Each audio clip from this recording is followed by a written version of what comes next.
Now we come to, in our last 15 minutes, the topic of slavery. And we'll do the best we can to get through some of these texts, but I want to put some of this into context. When you hear the term slavery, a lot of negative images come about, and it's an unfortunate translation often when we read in the Old Testament when it comes to slavery. We want to unpack that. So we'll look at examining versions, we'll look at comparing visions, exploring provisions, understanding situations, and inspecting illustrations, looking at various servitude texts. So let's take a look at the disentangling the truths from falsehoods about Old Testament servitude. Well, this new atheist, Sam Harris, talks about slaves who are treated as farm equipment in the Old Testament. Now, is this fair? Is this accurate? When we think of slavery, we often think of the sorts of things that, say, the American writer Harriet Beecher Stowe wrote about in Uncle Tom's Cabin. And she talked about how the legal power of the master amounts to an absolute despotism over body and soul. There is no protection for the slave's life. My friends, we don't see that sort of a thing in the Old Testament. This is a far cry from the Old Testament, and we want to unpack a little bit of that. So let's first of all talk about versions. Slave and slavery in translation. The term slave, or when it's sometimes in the plural, it's slavery, eved or evedim, is a misleading translation of a more benign term in the Hebrew Old Testament. It's a more neutral term, and what makes servitude positive or negative depends upon the context in which that word is being used. So this bad association of the negative image of slavery, it's kind of interesting. As we look at these translations, the modern translations are ones that will use this term slave and slavery very frequently, which is kind of odd and I think strange given how, given the history of colonialism and, in America, it's the Civil War and Jim Crow laws, these separate but equal laws having different water fountains and so forth. Again, the term conjures up negativity. And what we need to do is we engage with our non-Christian friends, or as we even teach in Sunday school or sermon settings, it's good to lay out some of these things to clarify them. So, translation. The King James Version uses the term slave only once in Jeremiah 2, and it's actually not even in the text, it's actually inserted by the translator. But modern translations will use it very often. For example, the New International Version of 1984 uses the term slave, eved, 104 times, and slavery 17 times. Now, the term servant, of course, the term slave or servant is related to the word for work, the verb avad. So I think when translators are doing their work, I think servant is a more apt translation than slave in most cases. So servant would not be a bad or avad translation. What we see in the term slave, servant, worker is a dependency relationship. It is not intrinsically negative. Someone is simply dependent upon another who has maybe a certain authority or responsibility for that person. I'm going to have to skip here. I'm going to skip that Russian one and go to the honorific title. Servant was something that it could be an honorific title. Moses and Joshua are called Eved Adonai, servant of the Lord. This wasn't negative. This was a very good thing. It was a title of honor, not something degrading, not something that put them down.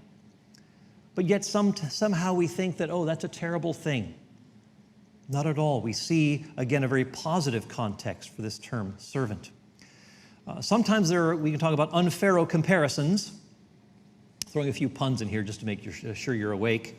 But in the book of Exodus, when we read that the Israelites themselves are Pharaoh's servants. That term is used of them. And even the Egyptians are called Pharaoh's servants. But when God tells Moses to tell Pharaoh to let my people go, he tells them that they may serve me in the wilderness. So they're moving from one servitude, a negative one, to a positive servitude in the book of Exodus. So again, it just depends on who's in charge, on whom where the dependency relationship is. So Israel's going from one dependency relationship to another, one state of servitude to another. So let me just summarize here that there is a neutrality to this word, that there is a dynamic dependency that is really fundamental. It's at the heart of that term servant. And also we can talk about how even in a servant relationship, this could provide a kind of haven and protection for persons and families. We'll get to that in a moment, but that's something to keep in mind as well.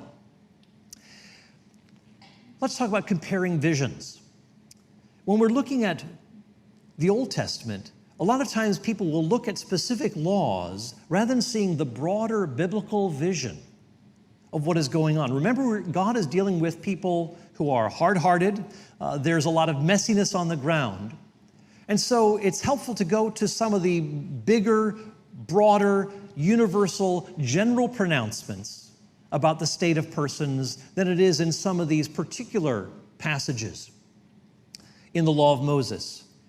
Go to Genesis chapter 1, which gives us the biblical vision of all people being made in the image of God, male and female and so forth. It's interesting that in the Old Testament, where we see humans made in the image of God, it's a contrast from the ancient Near Eastern texts, which affirm that it is the king who is in the image of the gods. Genesis 1 says all human beings are made in the image of God. We read that slaves or servants are fully human, not just masters. In Job 31, reflecting this biblical image, Job says that both he and his servants came from the same place, namely their mother's womb. So this reflects the biblical vision. When you compare this to, say, ancient Greece, Aristotle talked about how persons are not all created equal. Some people are slaves by nature. He called them animated tools. Again, a far cry from the biblical vision.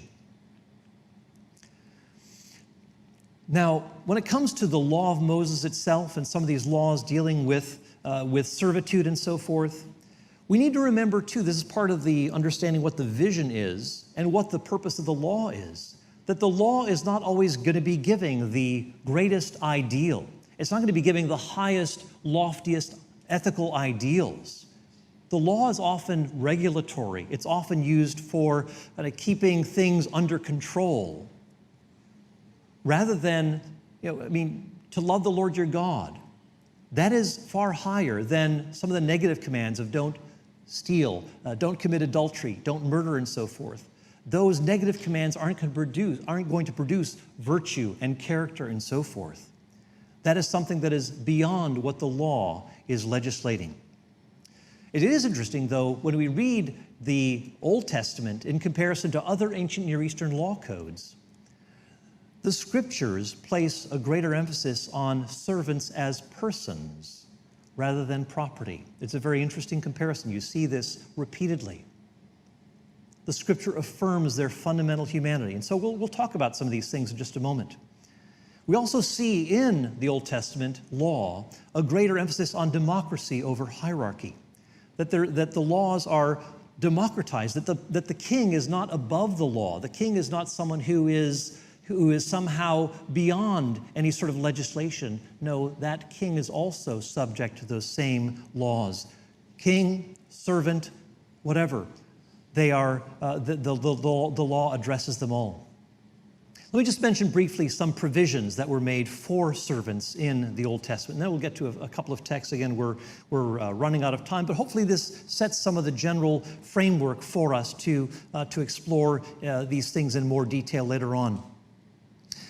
One provision that, for example, sets the Old Testament law apart from ancient Near Eastern law codes, or even what was going on before the Civil War in America, were anti-harm laws that injured servants were to be released. If you knocked out an eye or a tooth, then that servant who was indentured for 7 years to you, after which he would go free, that person is allowed to go free without any sort of debt remaining. So if you have to get your tooth replaced, I guess that does put another spin on it being an indentured servant, doesn't it? All right. Also, there's no right of return. In the Code of Hammurabi, this law code from Babylon, we read that if a slave runs away, he is to be returned, or you could be subject to capital punishment yourself. Whereas the scriptures, the law of Moses says if there is a slave who runs away from another land, you are to keep him safe, that he is to be able to settle in any of Israel's cities. Again, a remarkable provision. Also, there are anti-kidnapping laws. It was a capital offense to kidnap someone.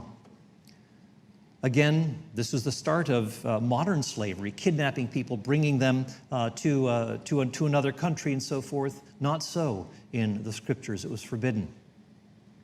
Christopher Wright says that no other ancient Near Eastern law has been found that holds a master to account for the treatment of his own slaves, as distinct from injury done to the slave of another master, and the otherwise universal law regarding runaway slaves was that they must be sent back with severe penalties for those who fail to comply. So there's a remarkable contrast that's here. Understanding situations, and again, I'm going to have to just make a brief note here, that sometimes a little bit of the rub comes when we look at the law and people say, look at how these Gentile servants are being treated, unlike the Israelites. Well, one thing that we need to understand is that a foreigner could not come into Israel and own land. Basically, foreigners would have to attach themselves to Israelites to live in their houses as servants because they simply could not own land. That was just part of the legislation. Sort of like membership has its privileges in Israel. And so a foreigner who would come in would have to engage basically in a kind of dependency relationship because he was there. But there are also laws to look out for not just the orphan, not just the widow, but also the alien in your midst. So it's not as though this is somehow some excuse you can take advantage of those who are foreigners, but rather there are very strong laws in place, repeated over and over again, that they were to be looked after because these aliens, were vulnerable just like the widows and the orphans were. And God is often reminding the people, remember that you too were once aliens in the land of Egypt.